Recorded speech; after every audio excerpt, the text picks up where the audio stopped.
Hello students, our today's topic is lymphoid organs. So primary or central lymphoid organs are bone marrow and thymus. However, the secondary or peripheral lymphoid organs are spleen, lymph nodes, mucous membranes. So mucous membranes में बहुत सारी varieties आ जाती हैं like malt का मतलब हो गया mucosa associated lymphoid tissue. इसी से रिलेटेड हो जाएगा बाल्ट, गाल्ट, नाल्ट, वॉल्ट एक्सेट्रा. इसके अलावा टॉन्सिल्स भी इसी में आ जाते हैं. टॉन्सिल्स की भी 3 वेराइटीज़ है, lingual, palatine, adenoids. And intestine में पेयर्स पेचेस प्रेजेंट होते हैं, साथ ही अपेंडिक्स प्रेजेंट होता है. एंड फाइनली लास्ट में आपको बता दूं, largest defensive organ is the skin. This is also you can consider it as secondary or peripheral lymphoid organ.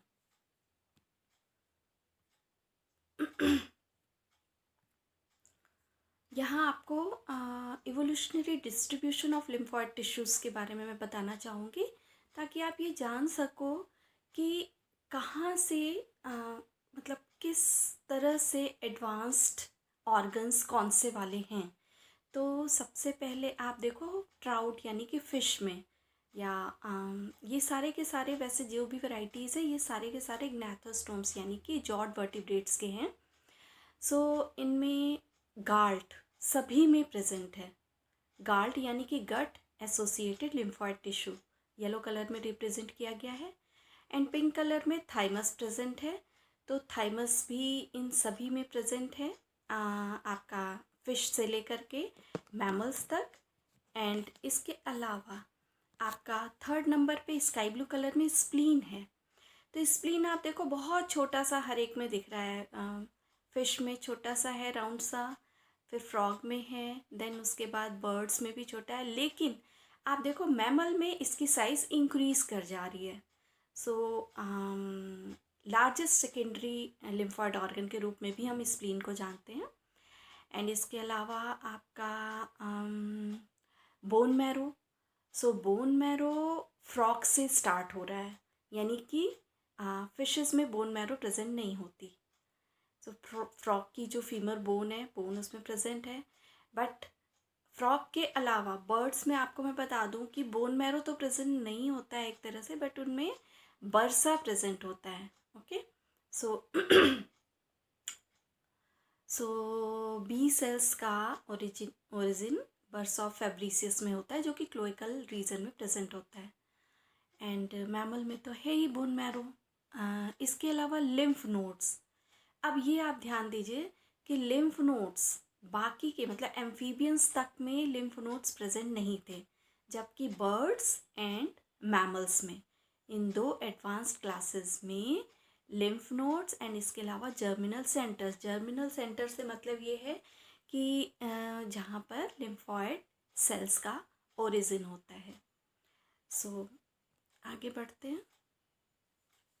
So organs of human system. Immune system में primary lymphoid organ में केवल मैंने आपको 2 बताया, बोन मैरो एंड थाइमस. तो red colour में आप देख लीजिए, दोनों सर्कल्स में ये रिप्रेजेंट किया हुआ है. तो हम शुरुआत प्राइमरी लिम्फॉइड ऑर्गन से करते हैं, जिसमें bone marrow is a sponge like tissue found inside the bones. Here B cells are produced and then also multiply. तो बी सेल्स प्रोड्यूस भी होगा और मल्टीप्लाई भी होगा बोन मैरो में ही. However T cells are also produced here but do not multiply. तो T cells यहाँ पर मल्टीप्लाई नहीं करते हैं, ये आपको, या मेच्योर नहीं होते, ये आपको ध्यान देना होगा. टी सेल्स को मैच्योर होने के लिए थाइमस तक माइग्रेट करना पड़ता है via blood. Then these cells move to other organs and tissues through the blood. At birth, many bones contain red bone marrow, which actively creates immune system cells. Over the course of our life, more and more red bone marrow turns into fatty acids.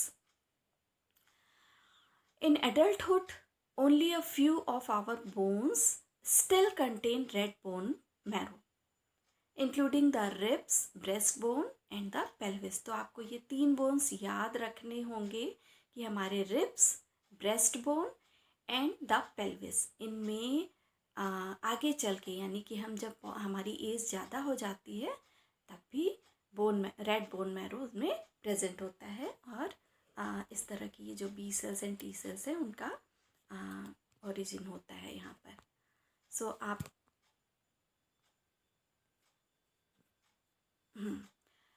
Bone marrow का आप देख लो structure. एक bone दिख रही है, उस bone का अगर हम टीएस कट करते हैं तो बिल्कुल रिंग लाइक स्ट्रक्चर नज़र आ रहा है। अब वो रिंग लाइक स्ट्रक्चर के मेडुलरी रीजन में यानी कि कॉर्टेक्स और मेडुला के जंक्शन पे आप देखो कि बहुत सारे टिश्यूज़ नज़र आ रहे हैं। इसके अलावा आर्टरीज एंड वेन्स भी नज़र आ रही हैं। सो जो स्पॉन्जी बोन मैरो है, अगर उसकी हम हिस्टोलॉजिकल स्टडी करें तो इस तरह से राउंडेड बड़े बड़े से ट्रैबेक्यूली एंड इसके अलावा कुछ लैक्यूना ये नज़र आ रहे हैं। तो आप देखो बड़ी बड़ी सेल्स के बीच में रेड बोन मैरो नज़र आ रहा है। तो छोटे छोटे सेल्स के फॉर्म में उसमें B cells and T cells present है रेड बोन मैरो में। Now come to the next primary lymphoid organ, that is thymus. So thymus is located behind the breastbone above the heart. Heart के ठीक ऊपर बाइलोफ्ट form में होता है। This gland like organ reaches full maturity only in children and is then slowly transformed to fatty tissue. तो आपको ये चीज़ ध्यान रखिए, this is very important point, कि चिल्ड्रंस में तो ये काफ़ी हद तक मेच्योर हो जाता है यानी कि इसकी साइज़ इनलार्ज कर जाती है, लेकिन फिर धीरे धीरे करके जब बच्चे बड़े होते हैं, एडल्टहुड में जाते हैं, तो धीरे धीरे करके ये थाइमस जो है वो ट्रांसफॉर्म होने लगता है फैटी टिश्यूज़ में। सो उसकी साइज़ जो है वो डिक्रीज़ हो जाती है। इसके अलावा special types of immune system cells called thymus cells और थाइमोसाइट्स, इन्हीं को हम टी सेल्स भी कहते हैं, इन्हीं थाइमोसाइट्स को हम टी सेल्स भी कहते हैं। So they mature in the thymus. These cells coordinate the processes of the innate and adaptive immune systems. T cells move through the body and constantly monitor the surfaces of all cells for changes. तो आप position देखिए thymus की, सबसे ऊपर आपको thyroid दिख रहा है, तो आप ऑरेंज कलर पे आपको फोकस करना है। ऑरेंज कलर का जो मिडिल रीजन में पोर्शन है बाइलोब, दैट इज थाइमस। तो ये हार्ट के ठीक ऊपर प्रेजेंट है थाइमस बाइलोब फॉर्म में, और हार्ट के ठीक नीचे जो लंबा सा आपको दिख रहा है that is diaphragm. Young and old के थाइमस को अगर कंपेयर किया जाए तो लंग्स में देखिए, यंग्स में थाइमस की साइज़ ज़्यादा बड़ी है, जबकि ओल्ड में धीरे धीरे करके ये ट्रांसफॉर्म हो जा रही है फैटी टिश्यूज़ में, दैट इज़ वाई इसकी साइज़ जो है वो डिक्रीज़ हो जाती है। अब हिस्टोलॉजी पे अगर ध्यान दें थाइमस के, तो आप देखो कि थाइमस को 2 रीजन्स में डिवाइड किया गया है, outer cortex and middle medulla. इन दोनों कॉर्टेक्स एंड मेडुला के बीच वाले पोर्शन को हम कॉर्टिको मेडुलरी जंक्शन कहते हैं। सो एक तरह से थाइमस की आउटर जो कवरिंग होती है दैट इज़ कैप्सूल, एक कैप्सूल के अंदर ये सिचुएटेड होता है, और कॉर्टेक्स एंड मेडुला के सेंटर वाला portion will be known as cortico medullary junction. तो आप देखिए कॉर्टिकल रीजन में खूब सारे आपको थाइमोसाइट्स जो कि बोन मैरो में ओरिजिनेट हुए थे वो प्रेजेंट हैं। इसके अलावा मेडुलरी एपिथेलियल सेल्स प्रेजेंट हैं and dendritic cells. Medullary region में जब आप जाओगे तो वहाँ पर डेंड्राइटिक सेल्स एंड मैक्रोफेजेस भी प्रेजेंट हैं। साथ में एक स्पेशल टाइप की सेल प्रेजेंट है दैट इज़ हैसल्स कार्पसल्स। ये हैसल्स कार्पसल्स जो है ये कंसेंट्रिक फॉर्म में प्रेजेंट होता है। इसको डिस्क्राइब करने के लिए आपको सबसे पहले कैप्सूल के बारे में बताना होगा कि thymus is covered by a connective tissue capsule. Then इन कैप्सूल्स के बीच में आपने देखा था पार्टीशंस थे, सेप्टा थे, है ना। तो septa of capsule penetrate into the tissue and divides it into incomplete lobules. तो लोब्यूल्स जो हैं वो इनकम्प्लीट लोब्यूल्स में, क्योंकि हाफ पोर्शन में ही आपको सेप्टा नज़र आ रहा था। एक बार फिर से मैं बैक करके दिखा दूँ आपको, फिगर पे आप ध्यान दीजिए, ये देखिए, सॉरी, ये देखिए, ये आपको यहाँ पर ये सेप्टा नज़र आ रहा है। कैप्सूल के साइड में दोनों साइड में आपको ये सेप्टा इनकम्प्लीट लोब्यूल के फॉर्म में इसको डिफ्रेंशिएट कर रहा है। Then cortex, each lobule has a peripheral dark zone called cortex where the very early stages of thymocyte development and maturity both takes place.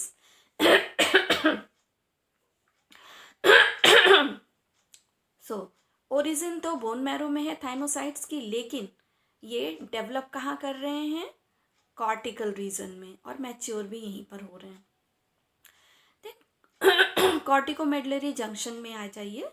So this had a lot of blood vessels, mature T lymphocytes and connective tissues.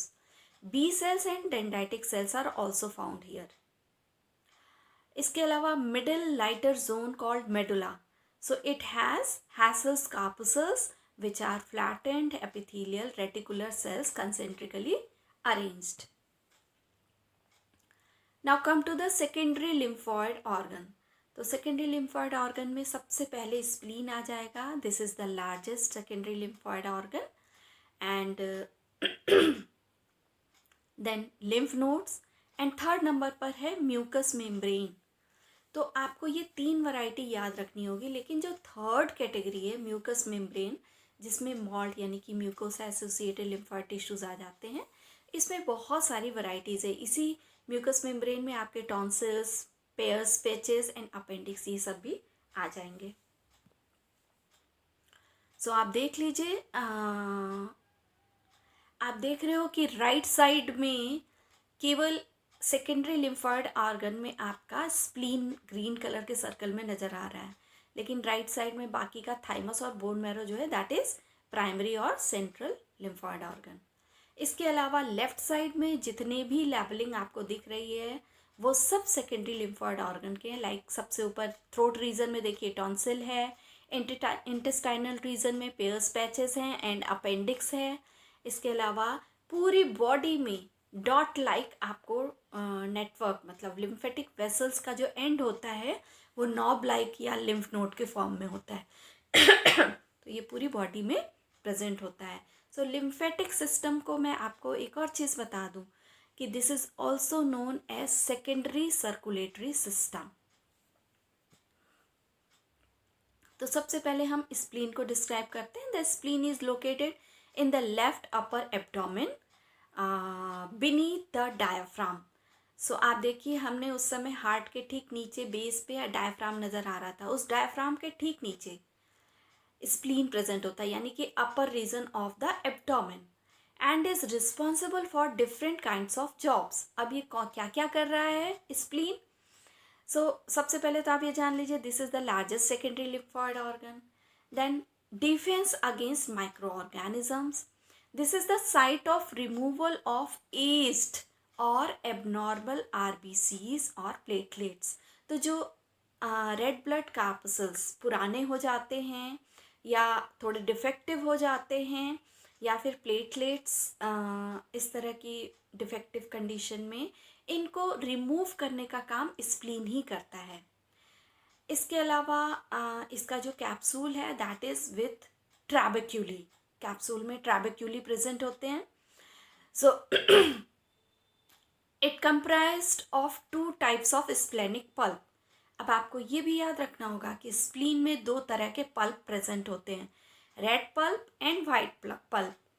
So red pulp में old and defective RBCs को destroy and remove करने की capability होती है, जबकि white pulp जो है that have primary follicles और पाल्स। इसी को हम पाल्स कहेंगे। पाल्स का मतलब हो गया periarteriolar lymphoid sheath, periarteriolar lymphoid sheath और पाल्स।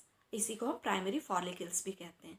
सो वाइट पल्प में आपको प्राइमरी फॉलिकल्स नज़र आएंगे ढेर सारे। PALS are rich in B cells, यानी कि लगभग 50% के अराउंड पाल्स में बी सेल्स होते हैं, एंड इसके अलावा लगभग 30 to 40% टी सेल्स प्रेजेंट होते हैं these primary follicles or pulse. There is always a lot of blood flowing through the very soft spleen tissue. So this is the structure of spleen.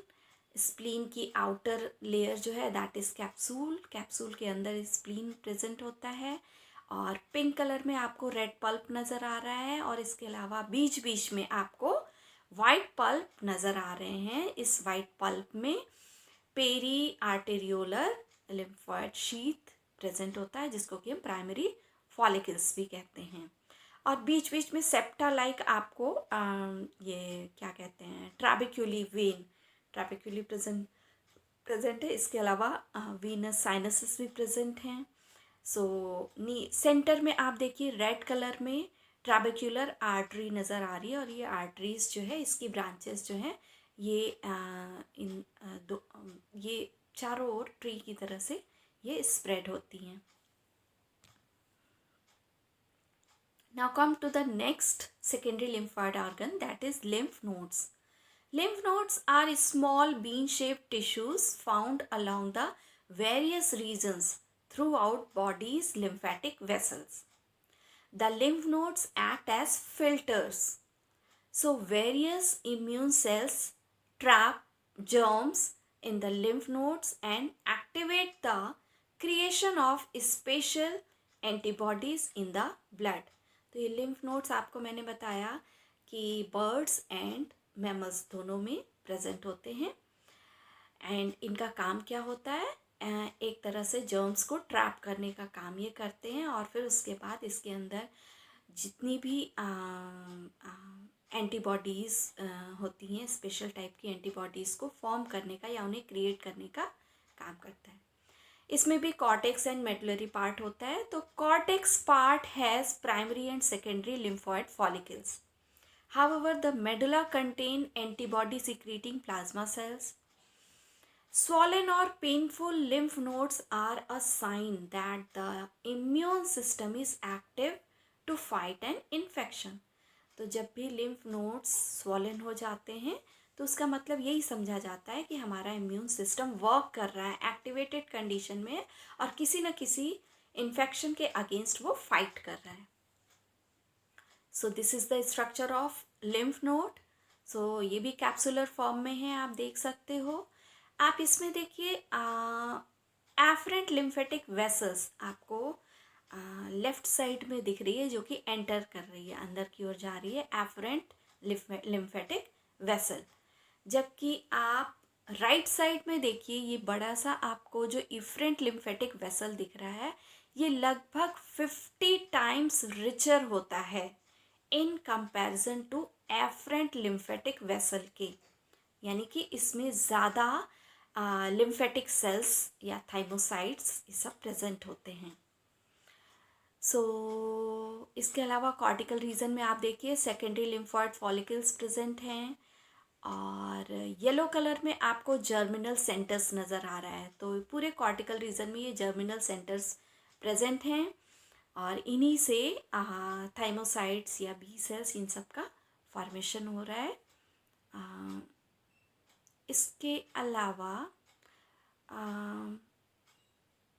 Primary lymphoid follicles जो कि mostly B sales के form में होती हैं, वो white colour में है, and pink colour में आपको मिडल रीजन में आपको क्या दिख रहा है, मेडुलरी कॉर्ड्स दिख रहे हैं, जिसमें कि macrophages and plasma cells present होते हैं। इसके अलावा ब्लू कलर में, मतलब कॉर्टेक्स और मेडुलरी रीजन के बीच में आपको ब्लू कलर वाला जो जोन दिख रहा है, दैट इज पैराकॉर्टिकल एरिया, जिसमें कि मोस्टली टी सेल्स प्रेजेंट होते हैं। सो मेडुलरी रीजन में ही और अंदर की तरफ बिल्कुल सेंट्रल पार्ट में आप जाओगे तो मेडुलरी साइनसेस प्रेजेंट हैं, एंड दीज साइनसेस में have arteries and veins. Now come to the third category of secondary lymphoid tissue, that is mucous membranes. So mucous membranes or MALT यानी कि mucosa associated lymphoid tissue support the immune system in various parts of the body such as the lining of respiratory or bronchial tract. So इसको हम बोलेंगे bronchular associated bronchi associated lymphoid tissue. Digestive tract की lining या gut को हम बोलेंगे gut associated lymphoid tissue. Nasopharyngeal region में आपका nasal associated lymphoid tissue present होगा. यूरिनरी ट्रैक्ट में urinary associated lymphoid tissue present होगा. एंड वेजाइना में वेजाइनल एसोसिएटेड लिम्फॉइड टिश्यू में. So these are many varieties. तो ये सब क्या है, एपिथेलियल लाइनिंग्स हैं जो कि जिससे म्यूकस सीक्रेट होता है. और ये म्यूकस मेम्ब्रेन जो है ये एक तरह से the immune cells are directly beneath the mucous membranes. इन म्यूकस मेम्ब्रेन्स के ठीक नीचे इम्यून सेल्स प्रेजेंट होते हैं where they prevent bacteria and viruses from attaching. So next category है मॉल्ट की यानी कि म्यूकस मेम्ब्रेन की, that is tonsil. So the tonsils at the throat and palate can stop germs entering the body through the mouth or the nose. So आप throat reason में जाने कोई भी अगर फॉरेन एलिमेंट है अगर इन्फेक्ट करने के लिए हमारी बॉडी को में एंटर कर रहा है, देन एंटर कहाँ से करेगा, या तो माउथ से करेगा या फिर नोज से करेगा. सो The tonsils also contain a lot of white blood cells. तो इन tonsils में क्या प्रेजेंट होता है, white blood cells प्रेजेंट होते हैं which are responsible for killing germs. These are different types of tonsils. There are three main different types of tonsils. First is lingual tonsil, second is palatine tonsil, and third one is nasal or adenoid tonsil. So lingual tonsil जो होता है वो अपर reason में होगा. आप वो glottis देखते हो तो ग्लॉटिस के दोनों साइड में ऊपर की साइड में लिंगुअल टॉन्सिल प्रेजेंट होता है, मतलब साइड्स में होते हैं. ओके. देन पैलाटाइन जो है वो पैलाटाइन ऊपर की ओर को होते हैं टॉन्सिल्स. एंड इसके अलावा आपका नेजल रीजन में एडेनॉइड टॉन्सिल्स प्रेजेंट होते हैं. So they form a ring around the opening to the throat from the mouth and nose. There is also lymphatic tissue on the side of the throat. So which can perform, these lymphatic tissue can perform the functions of the palatine tonsils if they are removed. So आप figure में देखिए, सबसे पहले number पे आपको palatine tonsil दिखाई दे रहा है और साथ में लिंगुअल टॉन्सिल. तो पैलाटाइन टॉन्सिल मैंने आपको बताया था दोनों साइड्स में ऊपर की ओर को होगा, और लिंगुअल टॉन्सिल जो है that is on the base पर, टंग की बेस पर क्या है, लिंगुअल टॉन्सिल. इसके अलावा आप इन टॉन्सिल्स का अगर सेक्शन कट करते हो, मतलब इसकी हिस्टोलॉजिकल स्टडी करोगे, तो आप सेकंड नंबर पे जो बी फिगर है उसमें आप देखिए ढेर सारे germinal centres dot dot dot dot groups में दिख रहे हैं ना. So these are the germinal centers having B cells and T cells. So इस तरह से स्टडी करने पर पता चला कि इन टॉन्सिल्स में B cells and T cells बहुत सारे प्रेजेंट हैं, तो मतलब कि ये इन्फेक्शन में फाइट करने में हेल्प कर रहे हैं. ऊपर की तरफ आप देखिए फिगर C, ये आपका है लिंगुअल टॉन्सिल का ट्रांसफर सेक्शन. सो लिंगुअल टॉन्सिल यानी कि टंग की बेस पे जो टॉन्सिल्स प्रेजेंट होते हैं उनमें देखिए आप ग्रुप्स में आपको B cells and T cells के डॉट डॉट फॉर्म में ग्रुप्स नज़र आ रहे हैं. इसके अलावा आप एडिनॉइड यानी कि नेजोफेरेंजियल टॉन्सिल को ध्यान से देखिए, बिल्कुल नोज़ के और माउथ के पीछे वाले पोर्शन में आपको ये नज़र आ रहा है. Now come to the next variety of mucous membrane, that is Peyer's patches. So this is also a variety of mold. So it is present in the gastrointestinal tract. So Peyer's patches in gastrointestinal tract stimulate the B cells and also stimulate the T cells. The bowel plays a central role in defending the body against germs. Bowel यानी कि intestine. So more than half of all the body's cells that produce antibodies are found in the bowel wall, यानी intestinal wall में ये ज़्यादातर जो antibodies होते हैं वो प्रोड्यूस होते हैं, and specially in the last part of the small bowel and in the appendix. So these cells detect foreign substances and then mark and destroy them. So ये बहुत जल्दी डिटेक्ट कर लेते हैं किसी भी फॉरेन सब्सटेंसेस को. तो आप लोगों को अब मैं यहाँ पर फिर से याद दिला दूँ कि ये जो आपका गाल्ट के बारे में बताया था. सो म्यूकस मेम्ब्रेन में एक वैरायटी है जो कि इंटेस्टाइनल या बॉवल रीजन में प्रेजेंट होता है, जो कि आपको मैं नेथोस्टोम्स में तो बताया ही था. साथ ही आपको एक और चीज़ बता दूं कि वर्टिब्रेट्स में एक और कैटेगरी होती है, प्रिमिटिव कैटेगरी, दैट इज़ एनाथा, यानी कि जॉलेस वर्टिब्रेट, जिसमें लैम्प्रेज आते हैं.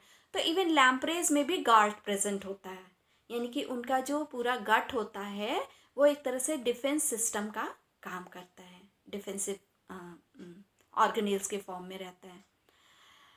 So they also have save information about the substances in order to be able to react more quickly at the next time. The large bowel also contain harmless bacteria called gastrointestinal और gut flora. तो जो harmless bacteria यानी कि beneficial bacteria होते हैं उनको हम गट flora के फॉर्म में जानते हैं, जो कि लार्ज इंटेस्टाइन में प्रेजेंट होते हैं. So the healthy gut flora make it difficult for germs to spread and enter the body. So ये किस तरह से हेल्प कर रहे हैं? ये किसी भी जर्म के लिए कुछ प्रॉब्लम्स क्रिएट करते हैं ताकि वो ईज़िली एंटर ना कर पाए बॉडी में और एंटर करके मल्टीप्लाई ना करें या स्प्रेड ना हो. सो ये चीज़ें मैंने आपको जब स्टार्ट किया था इन्नेट इम्यूनिटी तो आपको बताया था फिज़िकल बैरियर्स के फॉर्म में इन चीज़ों को के बारे में मैंने आपको बताया था. सो ये पायर्स पैचेस का आप इसकी हिस्टोलॉजी देख लीजिए. जो इंटेस्टाइनल रीजन या गट रीजन होता है उसकी इनर वॉल जो है वो काफ़ी विलाई के फॉर्म में होती है. तो आपको फिंगर लाइक प्रोजेक्शंस दिख रहे हैं, विलाई है ना. एंड इसके अलावा जो एम सेल्स हैं, एम सेल्स में आप देखिए कि बहुत सारे नीचे की तरफ को पायस पैचेस जो ऑरेंज कलर में दिख रहा है, इसमें ढेर सारे लिम्फोसाइट्स प्रेजेंट हैं. सो लिम्फ वेसल्स भी प्रेजेंट हैं. इसके अलावा हाई एंडोथेलियल वैक्यूल्स प्रेजेंट हैं. सो पायस पैचेस जो है ये this is also an important secondary lymphoid organ. Now come to the next category, that is appendix. So